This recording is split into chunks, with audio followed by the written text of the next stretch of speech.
సూర్యాపేట జిల్లా పొనుగోడులో ఏసీబీ అధికారులు దాడులు నిర్వహించారు. మాజీ డిఆర్డీఏ పీడీ ప్రస్తుత agriculture joint director Kiran Kumar ఇంట్లో సోదాలు చేపట్టారు.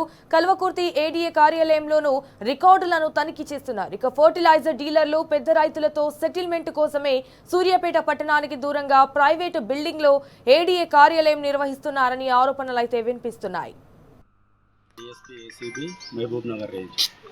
మాకు వచ్చినటువంటి ఫిర్యాదు ఆధారంగా మేము ఒక కేసు నమోదు చేసుకొని ఆదాయానికి మించిన ఆస్తులు ఉన్నాయని చెప్పేసి Sundari Kiran Kumar assistant director agriculture ప్రస్తుతం కల్వకుర్తిలో నాగర్ కర్నూలు జిల్లాలో పనిచేస్తున్నారు.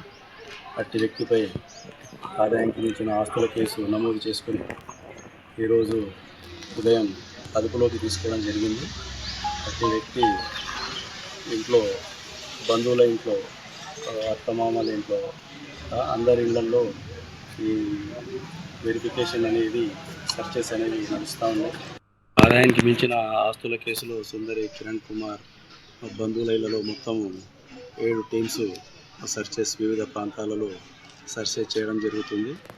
అట్టి వ్యక్తిపై ఆదాయానికి మించిన ఆస్తులు ఏవే ఉన్నాయో అవన్నీ పరిశీలన చేసి తర్వాత మీకు ప్రెస్ రూపకంగా విడుదల చేయబడుతుంది. ఇప్పటి వరకు ఏమైనా గుర్తించారా సార్? ఇప్పటివరకు గుర్తించి కేసు రిజిస్టర్ చేసి ఆయన అదుపులోకి తీసుకోవడం జరిగినది.